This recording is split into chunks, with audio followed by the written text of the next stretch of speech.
فكلي واشربي وقري عينا فإما ترين من البشر أحدا فقولي إني نذرت للرحمن صوما. Hello, everyone. Assalamu alaikum. Welcome to the Islamic Mary and a Common Word podcast. So, a Common Word podcast focuses on Islam and interreligious studies. It is inspired by the Quranic verse 364, which calls the people of the book to a common word, and a Common Word initiative held in 2007 in Amman, Jordan. It interviews scholars, activists, and practitioners in the realm of bridge building, peace studies, and social justice. When I began writing the book, The Islamic Mary, I began to be interested in books on Christian-Muslim relations. And I've seen a new movement of books being published on the topic. According to Pew Study, by the year 2050, Muslims and Christians will be roughly around the same number of people and share the same percentage of the world's populations. That's why there has been an increased interest in the idea of Christians and Muslims being neighbors. Christians and Muslims are no longer looking at each other as the other and only within media, but it's actually people that they live next to and have close and intimate relations. I sit down with Amir Hussain to discuss his new book, One God and Two Religions, Christians, Muslims, and Neighbors. I want to welcome Amir Hussain to the podcast. Welcome, Amir.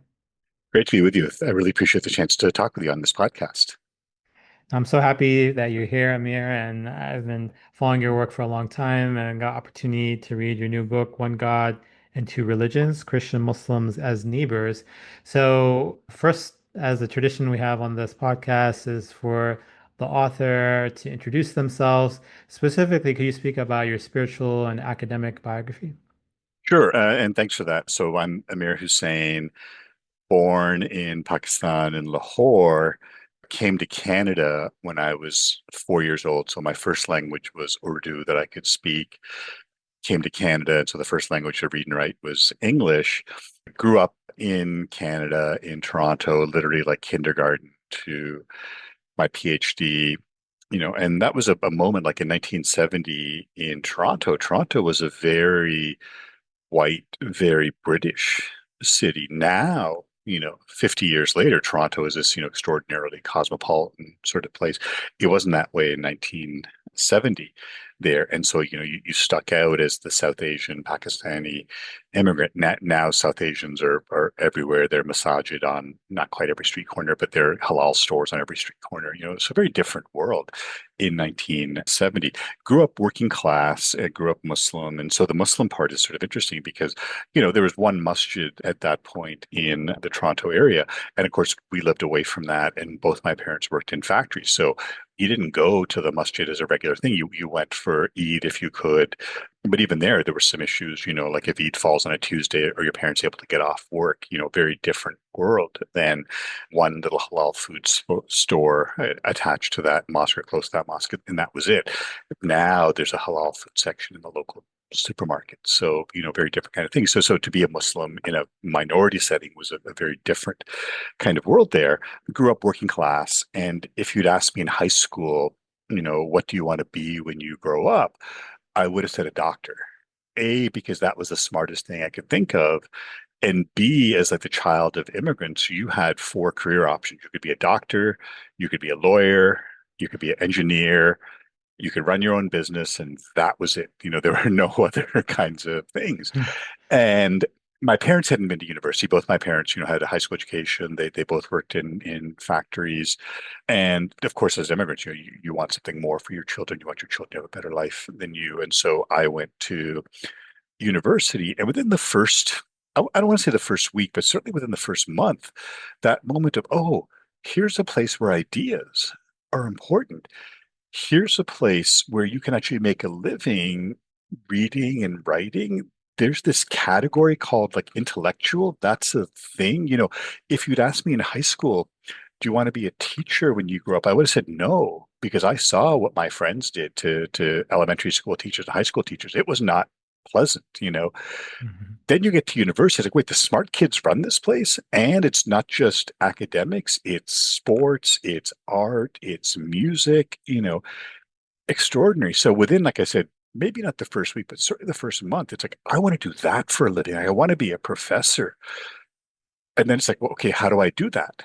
Well, you need a PhD. Well, what's a PhD? Don't understand these things. So my undergrad degree was actually in psychology at the University of Toronto. I think, like for a lot of our students, as faculty, we sometimes forget how students actually choose majors.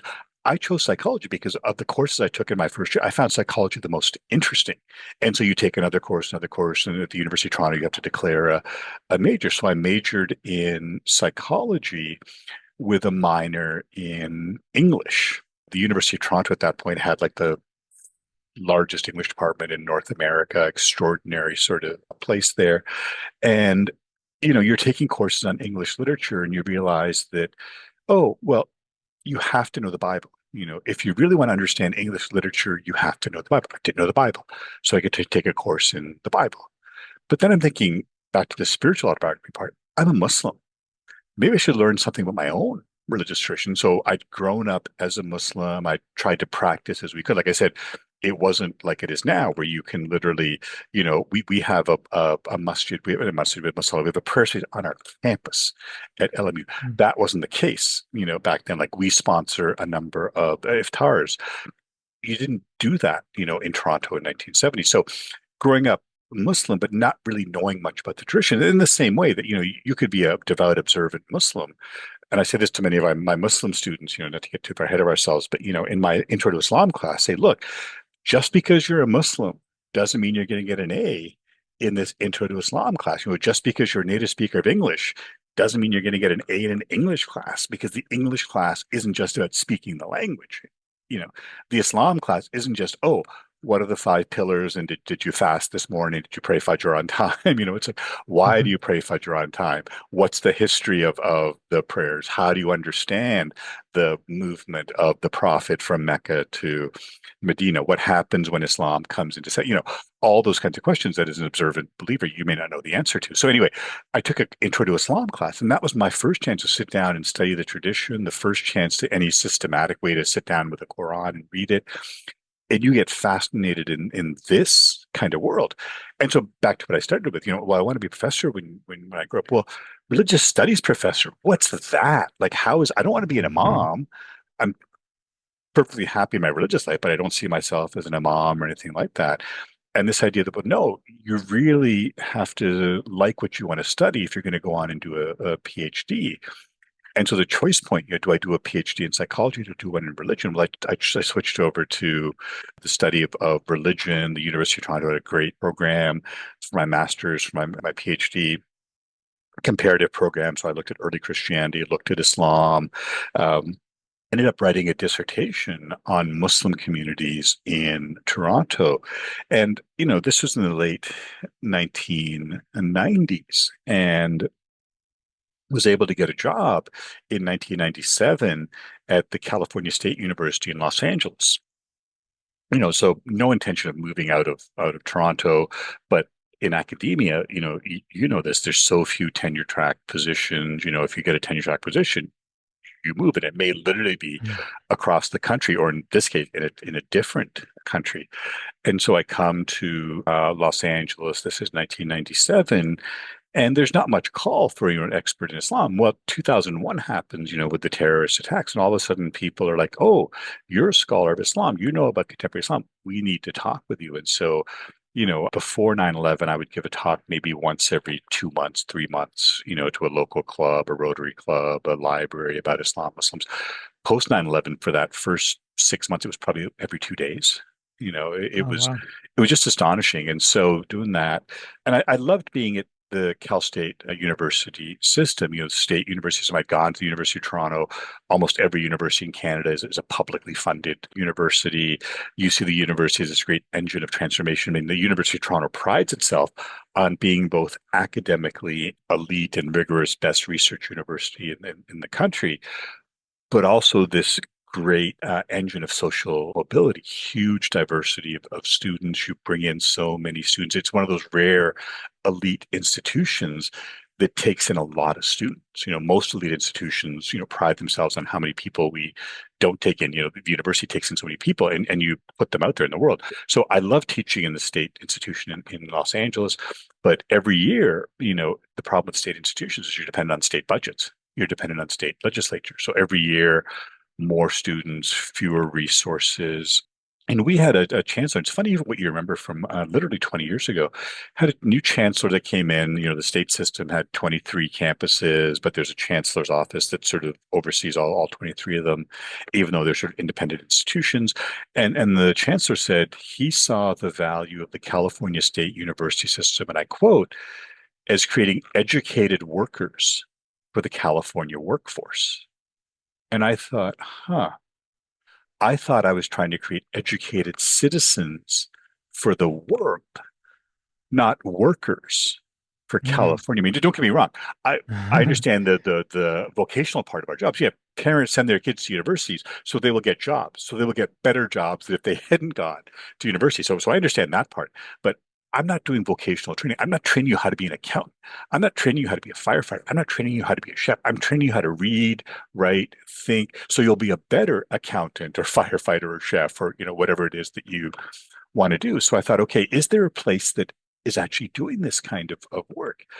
Surprisingly, the place that was the Catholic Jesuit University, Loyola Marymount. Interesting. So if you'd asked me even when I was doing my PhD, once I finished my PhD, do you see yourself teaching in a theology department in a Jesuit university? I would have said to you, what's a Jesuit university? I don't know who the Jesuits are. Oh, well, they're an order within the Catholic Church. Catholic university. Why would I teach in a Catholic? I'm not even a Christian. I'm a Muslim. Why would I be in a Catholic university?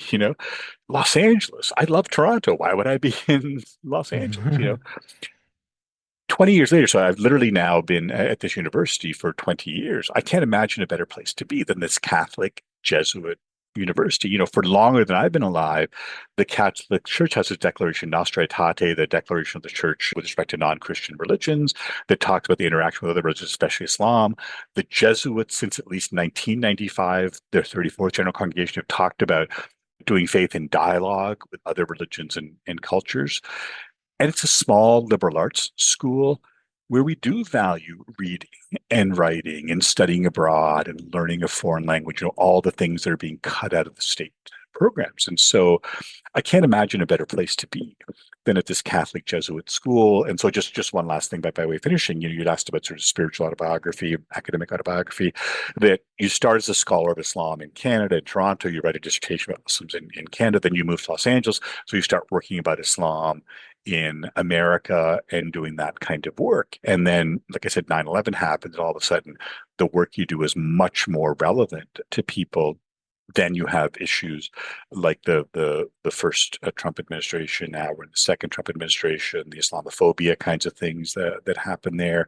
And so, in a funny way, that there's more of a need than ever to talk about, to explain about Islam and Muslims in a context, whether in Canada or the US, where we're a minority. Oh, that's beautiful. Thanks so much for sharing that. And I identify one of the things that I really liked about your book was you were very open about your biography and your global personality, being raised in Pakistan, growing up in Canada, and now here in the United States, becoming a naturalized citizen. So that definitely comes up, that global experience. And I went to Georgetown myself, and Georgetown is also a Jesuit university, as you mentioned. And I also identify with the idea of educating the whole person and also speaking to the heart and the soul. So wonderful. So maybe we could go and transition out to the book and specifically the title. So you chose the title One God and Two Religions, Christian Muslims as Neighbors. So I'm really fascinated with this title. Maybe you could explain it to the audience why you chose it. And specifically, can you talk about why Christians and Muslims? As you know, you're in the field of religious studies, you've taught world religions before, and this choice of the word neighbors is really fascinating. So yeah, please. Yeah, thank you for that. So a couple of things there. One is the book originally came out in a different version in 2006. So, post 9/11, the kinds of issues that people had about Muslims. Who are they? What are they doing? What are the kinds of things there? And so, you put this book out there in 2006. In 20 years later, you realize, okay, I need to revise this now. But half the book is the same because part of the book, and we'll get into this, I know, is, the discussion about Islam and Muslims, who are Muslims, what is the Quran, who was the Prophet Muhammad. That hasn't changed. What's changed is the framing of that. And so the book, One God and Two Religions, talks about the fact that here we are in North America, whether you're in Canada or in the US, the largest religious tradition by far is Christianity. You know, by order of magnitude. You look at the number of Christians in North America versus the number of Jews versus the number of Muslims. In Canada, like we know the numbers from the surveys. You know, like 20 million out of the 40 million Canadians identify as Christian, and 1 million, a little more than one, identify as Muslim. So it's a 20-to-1 ratio. Very similar in the U.S. And so that's the Christian part, that if you're talking to a North American audience, chances are you're talking to a Christian audience, just because Christians make up the majority of the religious figures in North America. you know how do you then explain Islam to them? And the one God part, came about because of certain sort of evangelicals in America who will say, well, wait a minute, how can you say that Muslims worship the same God that we do? We believe that God as Christians is Jesus who comes Hmm. to earth in flesh.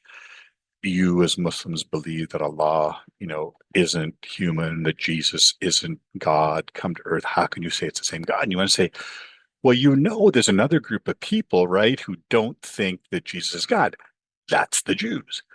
And no one says Jews and Christians worship different gods, because, the first Christians were all Jews, and it took a moment for Christians to emerge as a separate community within the larger framework of what it meant to be a Jew in the first century.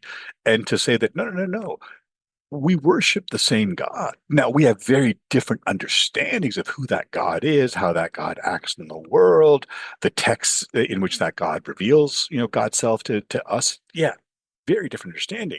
So that's really the one God and two religions part. The other part about neighbors, I think, is really crucial, especially in the current political moment. I say that, towards the middle of 2025, where there's so much divisiveness. It used to be that we were a people who took care of our neighbors.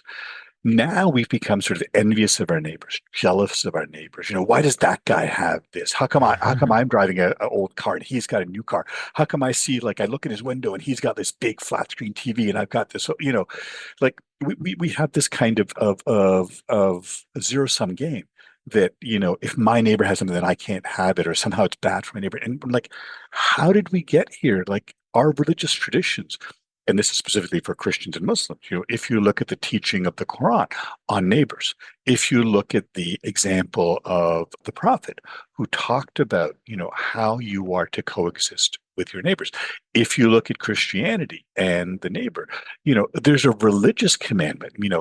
You have to take care of your neighbor, not because it's your neighborly duty, but because it's your duty as a Muslim to Mm. take care of your neighbor. It's your duty as a Christian to take care of your neighbor. You have to do this, and we have to understand each other.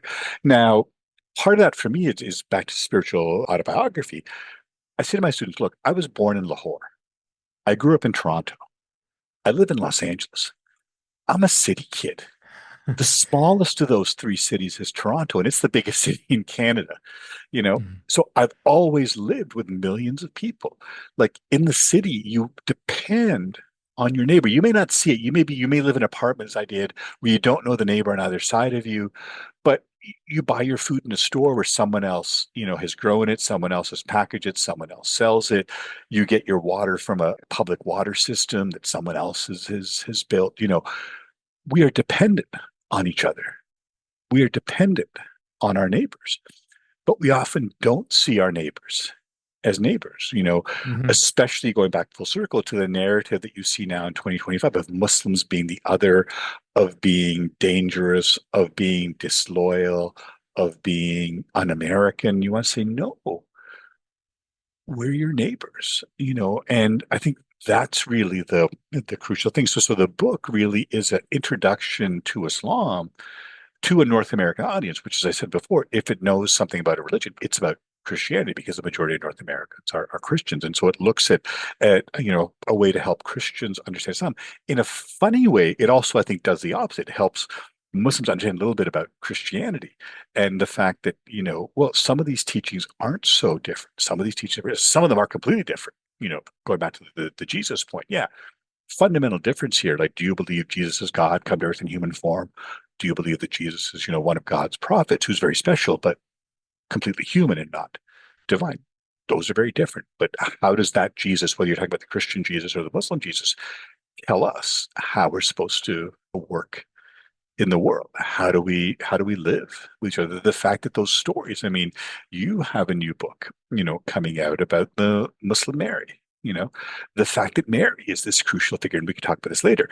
In both of these traditions, it's not just Muslims that have Mary; it's Christians that have Mary. And I don't really say it that way because typically they think, wait, Muslims have Mary, Muslims have Jesus. I live in Los Angeles, and so the industry here is film and television. So eventually, everyone starts doing some work with film and television, and I got into it in a really funny kind of way. But one of the things I was really privileged to do was to work on Story of God with Morgan Mm. Freeman, and that was a project that Mr. Freeman himself wanted to do. He's not. I don't think he'd mind telling me this story. He's not a particularly religious sort of person, you know, but he's a very smart person. And he was filming a movie. I think it was one of the Chris Nolan Batman films, and he happens to be on location in Turkey. And he's a smart guy. And so on the day off from shooting, he actually gets a tour, goes to Hagia Sophia. When you're Morgan Freeman, you get a very nice private tour of Hagia Sophia, but they take him around and they take him to the famous mosaic, of Mhm. Jesus and Mary. And he says, "No, wait a minute, wait a minute, wait a minute. You told me that this was built as a Christian place by Orthodox Christians. Yes. Back when this was Constantinople. Yes. But then the Muslims took it over. Yes. And it became Istanbul and not Constantinople. Yes. And this Orthodox church became a mosque. And then the revolution happened and it became secularized. It was this Republic of Turkey. And then this became like a museum, you know.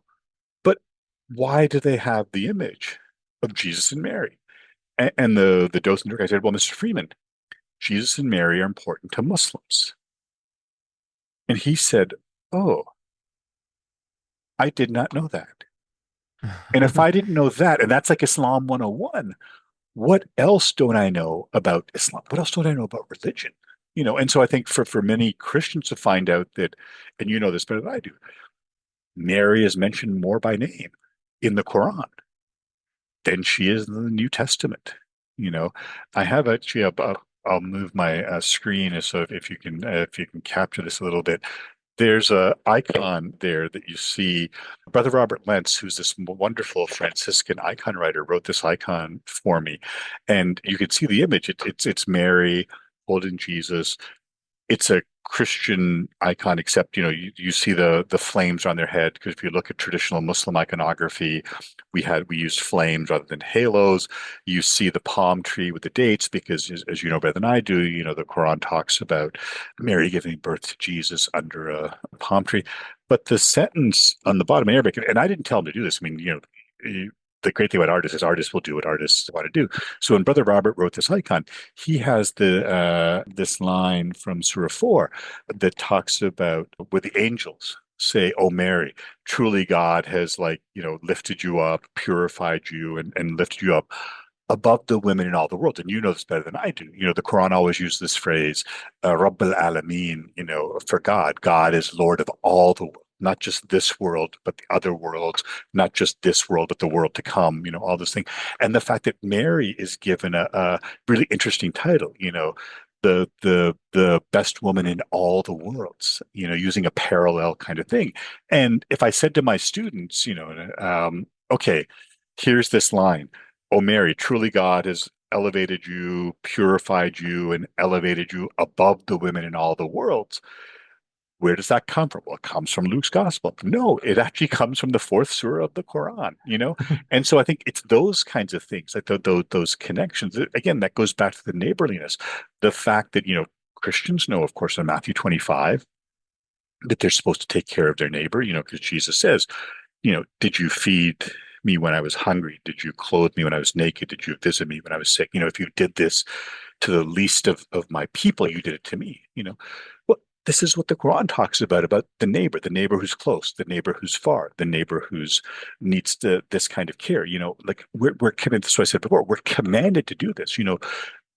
As a Muslim, I have to do this because this is what I'm commanded to do to my neighbor. Not because of my neighborly duties, because my Muslim obligations. Same thing with my Christian neighbors. If you're an atheist, if you're not religious, you can say, okay, I may choose to engage my neighbor or not. There's no other motivation. For the Christian or the Muslim, you have to engage with your neighbor. You have to treat your neighbor in a particular way because this is what you're called to do. So that long answer to your question, that's the Muslims and Christians as neighbors.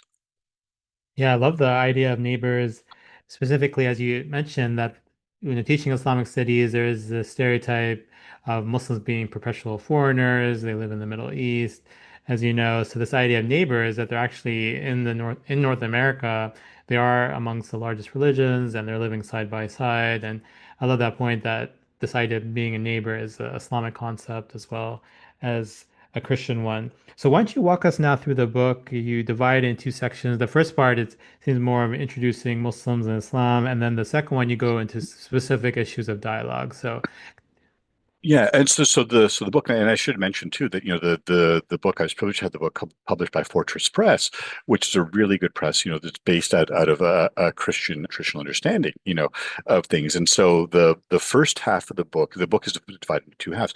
The first half is really just the basic information, the kinds of questions people have. Who are Muslims? Who was the Prophet Muhammad? What is the Quran? What is Muslim? Basically, those four chapters, an introductory chapter, who was Muhammad? What is the Quran? What is Muslim life? Those basic kinds of things. Now, as I said, about half of that came from the first version of the book because that hasn't changed. Muslims still pray the five daily prayers. Muslims still fast during Ramadan. It's not like, we've changed that over 20 years or 200 years or, 1,000 years. What's changed is the framing of that, the context of that, the stories of that. And so you have, the Quran desecration in Guantanamo Bay to like burning the Quran, that sort of defacement of the Quran in prisons. You look at the images of the Prophet Muhammad at Hamline University and the sort of controversy around that people may be aware of, the kinds of things around Muslim life. How do you live out your life as a Muslim? So that's the first half of the book. The second half of the book is the issues for dialogue, including things like violence and jihad. You have to talk about, violence because unfortunately Muslims have committed violence in the name of Islam. Now, Christians have committed violence in the name of Christianity. Atheists have committed violence, so it's not that Muslims are unique in this. I think sometimes we as Muslims get tucked into this thing. Oh, no, Islam is peace. Islam's peace. Muslims. No, we've seen Muslims do some pretty bad things. It's up to us to say, you're not behaving as a Muslim when you do those horrible kinds of things. So those questions of, violent jihad.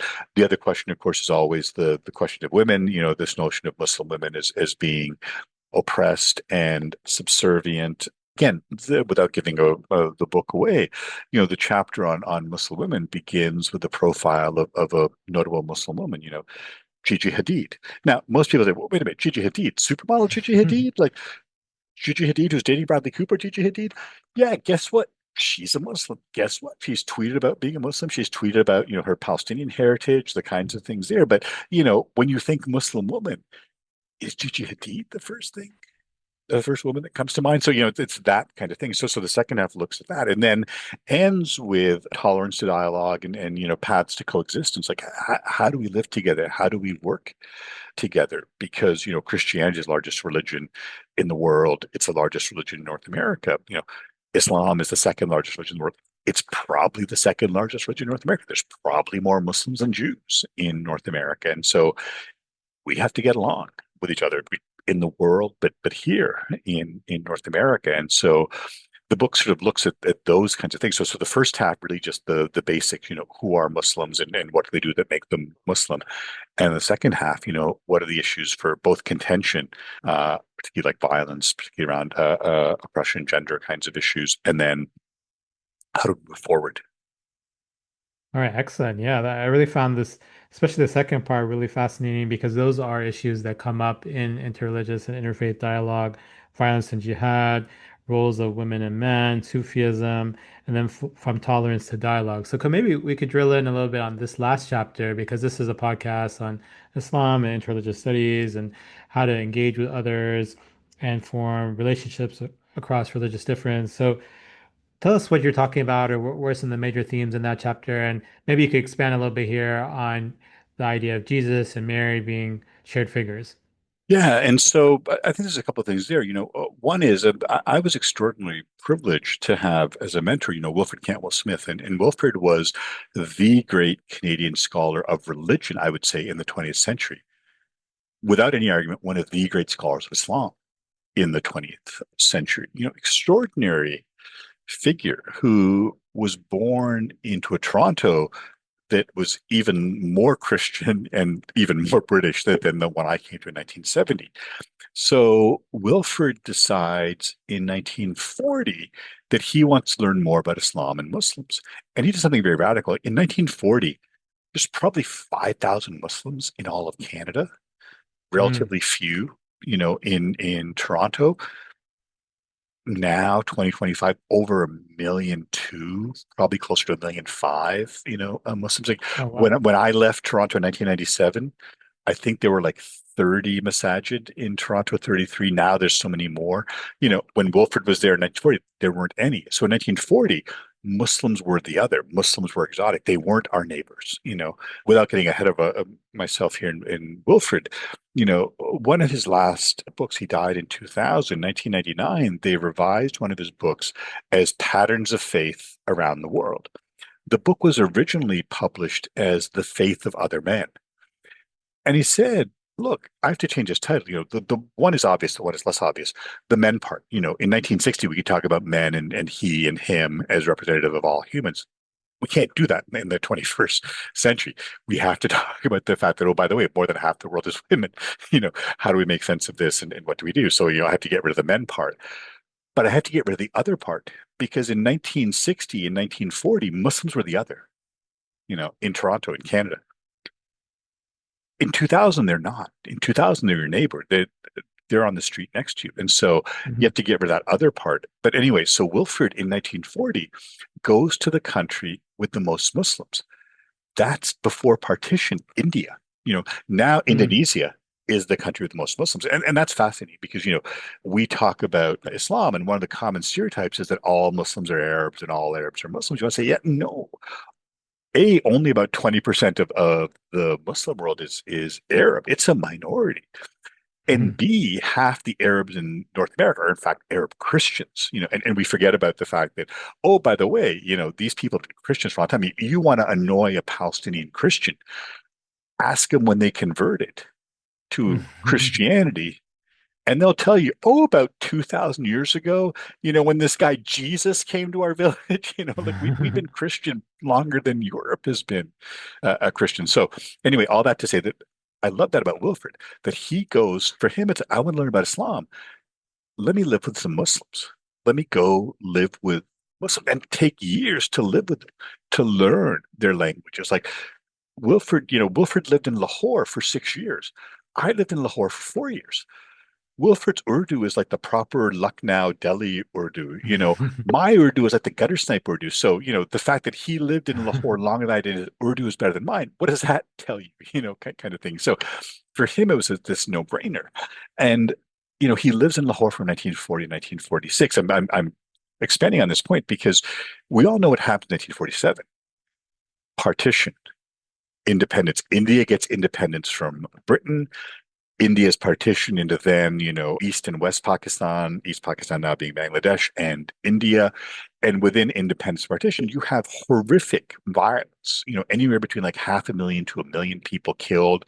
Lahore, the city that I was born in, the city that Wilfred lived in, one of the centers of that, and you imagine leaving Lahore in 46 and coming back in 48 and seeing the horrors, seeing the buildings that are still destroyed, the buildings that are still burnt out, haven't been repaired yet, asking for so and so and so and so, and being told, yeah, they were killed, they were murdered, you know, And for him, this realization that we can't do this, human beings can't murder each other as Hindus, Sikhs, and Muslims did, in the name of God. We have to work here. So there's an imperative here.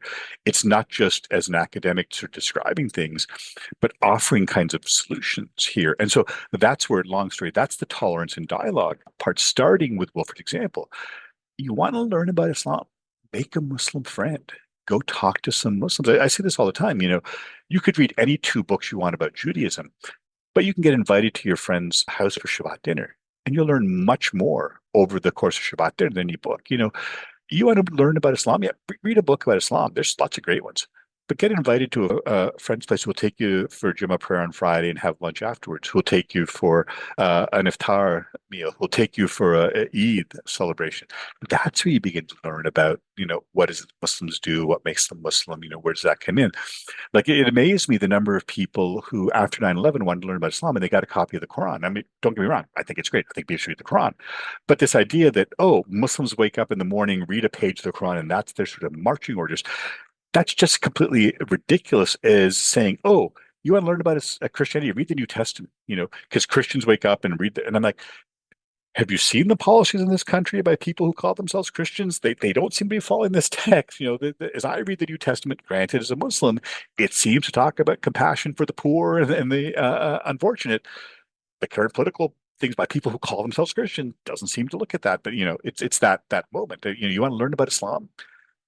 Go live with some Muslims, and this is not something new that I'm saying here, and better than I do, there's a wonderful hadith of the Prophet where he says, look, the person that eats with us and prays with us is one of us. Mm.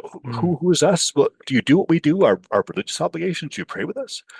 Do you eat with us? Meaning, do you follow our dietary rules? Well, then you're one of us. Like this is the thing I tell my students all the time. Look, you want to become a Muslim, it's easy. Just say in the presence of two Muslim witnesses, there's no God but God, la ilaha illallah, and Muhammad is the messenger of God, but Muhammad Rasulullah. Yeah, and you preface that with, I bear witness, ashhadu an la ilaha illallah, ashhadu an Muhammadun Rasulullah. Oof, you're a Muslim. Now go do what Muslims are supposed to do. Pray, fast during the month of fasting, give to charity, treat your neighbors this way, go on Hajj if you're able to. It's those kinds of things. Like, to be a Muslim is really, how do you act in the world? How do you live in the world? What do we do there? And so I think those are the kinds of things that are really crucial. So again, back to the question, you want to learn about Islam, find some Muslims, make some Muslim friends. Not necessarily do what Wilfred did, live with them for 6 years. That may be a little much, but you know, come to a celebration, come to an event and do something here. That's where you really understand things. So I think it's opening up in that kind of way. The other part is, we often think of Muslim space as being the masjid or the masajids, and it's like, yeah, but there's other places. Like, I can't tell you how many times I've given a talk at a university. It may not be in a big city, and people will come up to me afterwards and say, "Oh, I'd love to talk to some Muslims, but there's no masjid in my town." And I'm like, we're in a university. Have you gone to the engineering department? There's probably some, people in the engineering department, who are Muslim. If there's a hospital in this town, there's probably some Muslim doctors and nurses, there. I know this town has a chamber of commerce. So I know there's a chamber of commerce in this town. I drove past it on the way to the university. 25% of American Muslims own their own business, so you're as likely to find a Muslim in the hospital setting or the university setting, or in the chamber of commerce, like doing business kinds of things, as you are in the masjid. And this idea that, no, it's only the masjid that's the sort of Muslim space, or you only find Muslims in the masjid and not, in the corporate boardroom, or in the small business meetings, or in the hospital setting, or in the university setting. And that's forgetting about, my background, because both my parents worked in factories.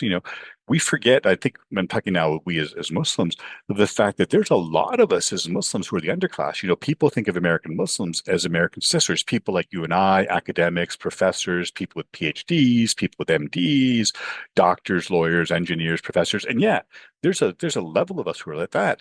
There's also a level of us who are living below the poverty level, who are immigrants, refugees, working class. And so, a Muslim in America may be a unhoused person, sleeping in their car in Los Angeles. a Muslim American, maybe Shahid Khan, who owns the Jacksonville Jaguars and is one of the richest men in the world.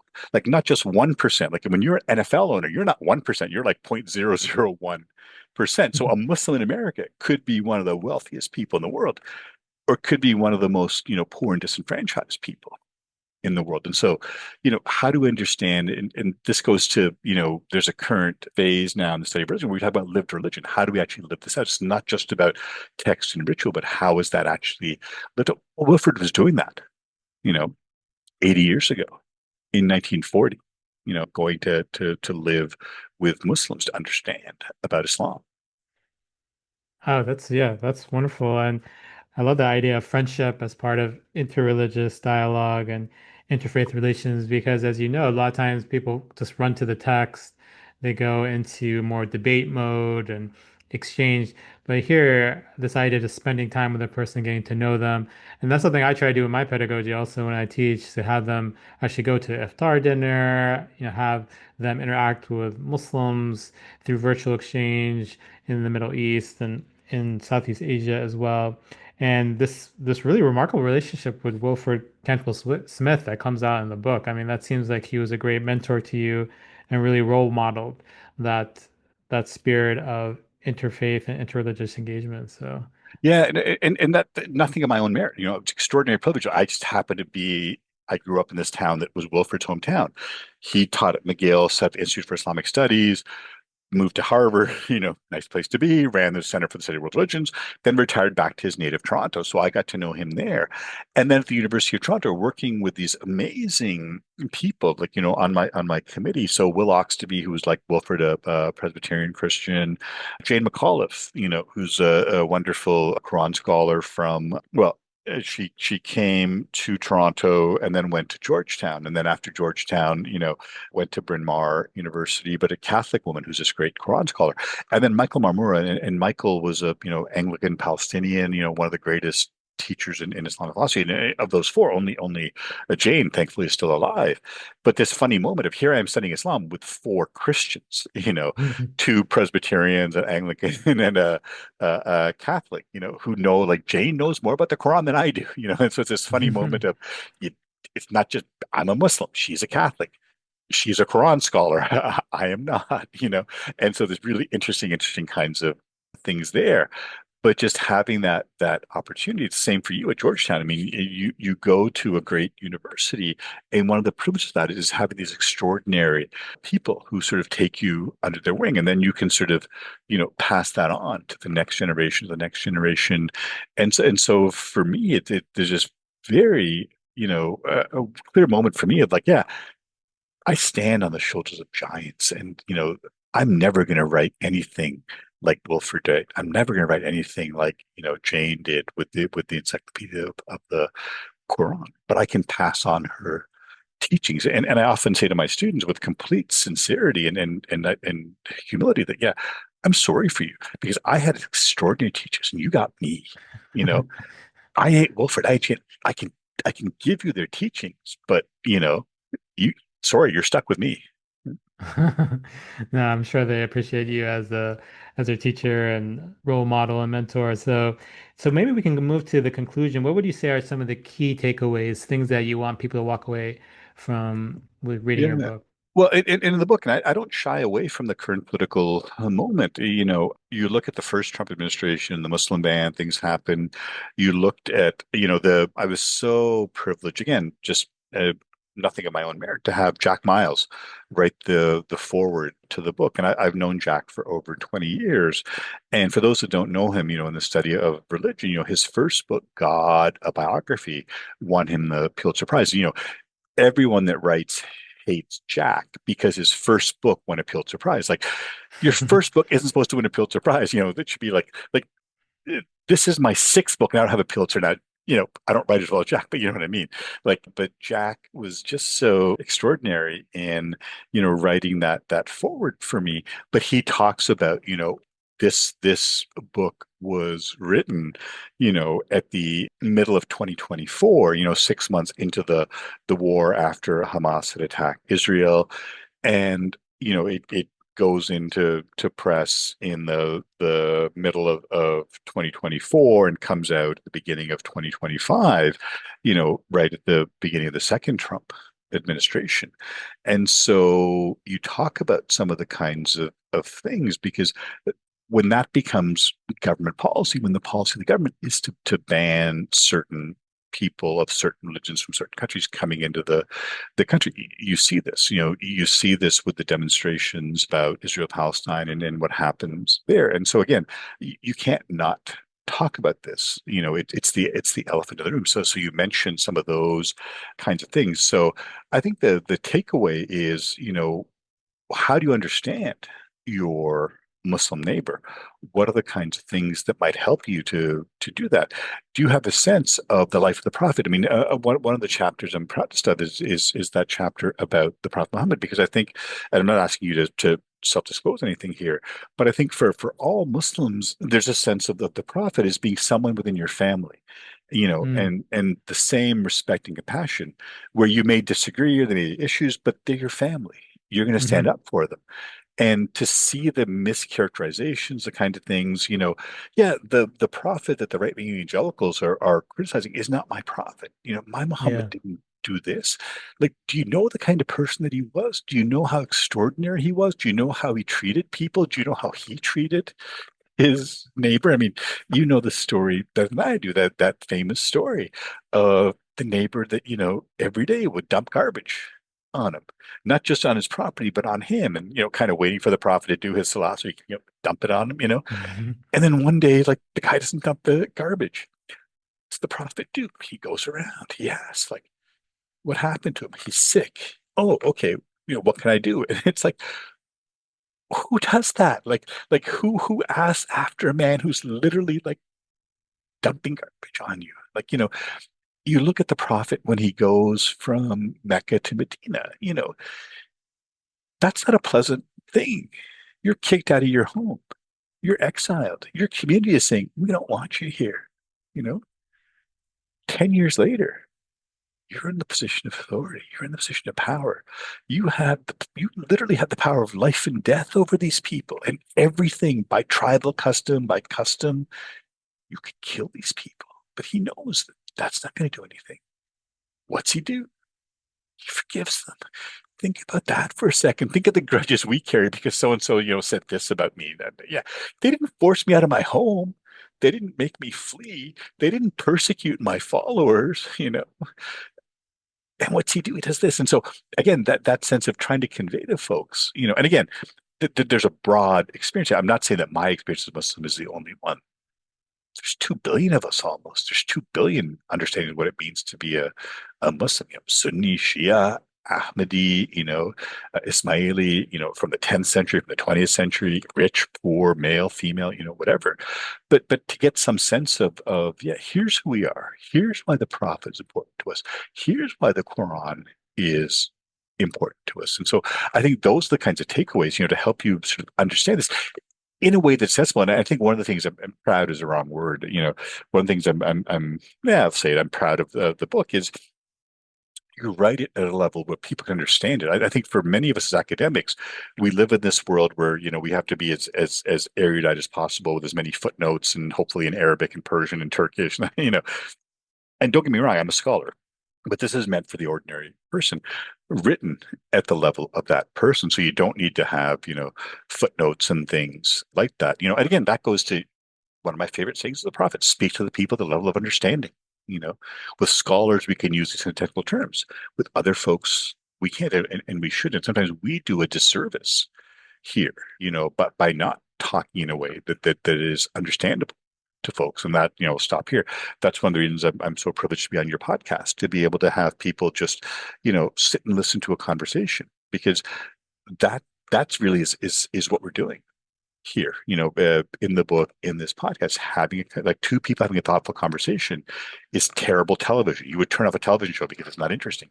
But as a podcast, that's exactly what makes a good podcast. Can you get some information out of this? No, you're right. And that's part of my thinking of starting the podcast is to make a lot of the scholarly material accessible because there's so much fascinating things going on in academia, within American Academy of Religion.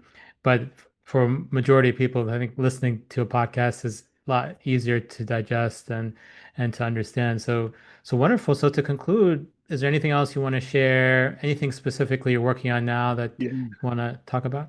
So a couple of things, like and speaking of the academic side, so I'm just finishing up for Oxford University Press, the Oxford Encyclopedia of Islam in North America. So that inshallah, God willing, will come out this fall, and that'll be a nice, reference work looking at Islam in North America.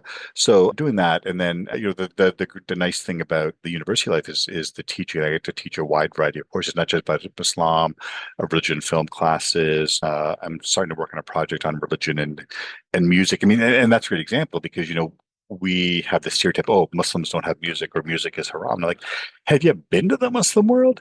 Can you understand India and Pakistan without music? Can you understand Egypt without music? Can you understand Algeria? I mean, it's different music in Egypt than it is in Algeria than it is in India. But there's music there, like how do we make sense of this? How do we understand this? And so just being able to do that kind of work, I think is really crucial there. Oh, all right, great. Thanks so much, Amir Hussain. Thank you. Privileged to be with you. And that was my interview with Amir Hussain. So many things struck out to me in that interview. First, Amir has this remarkable global personality. He's someone who grew up in Pakistan, then migrated to Canada, and then now is here in the United States. I've always noticed that people who have international and global backgrounds can see things in unique and distinct ways, especially within interreligious dialogue. Him coming from the Muslim world gave him a unique perspective, traveling and living in Canada and being a minority, and now a professor here in the United States, and someone who is living through a unique political reality. What also struck me was the idea of neighbor.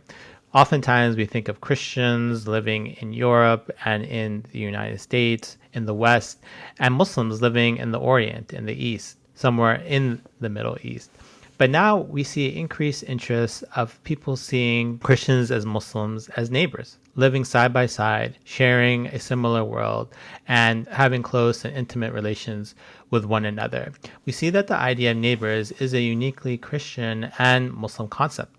In the Islamic tradition, there's this idea of the close and far neighbor that's found within the Quran, and that's someone that deserves your respect, despite what religion that they hold. There is also a prophetic tradition that says whoever believes in God and the day of judgment, then they should honor their neighbor, connecting the idea of honoring someone who lives close by to that of belief and faith in God and in the day of resurrection. What also struck me was this idea of friendship, that Amir doesn't believe simply in reading someone else's text or watching a documentary about them or taking a class, but actually sitting down and having a close relationship with someone of a different faith. He talks about his relationship with Wilfred Cantwell Smith, a religious figure and professor who was a wonderful mentor to him, who modeled interreligious engagement. He traveled and lived in the Islamic world for 6 years, studied and mastered Urdu language, and became a role model for many Christian and Muslim scholars in the field. I often see that folks who are interested in interfaith and interreligious dialogue and studies have a close friend from another religious tradition. And as a professor myself, I encourage my students to engage in experiential learning, to have an iftar dinner with Muslims, or travel and visit a local mosque, and to have relationships through virtual exchange and through global virtual reality with people of different religious backgrounds.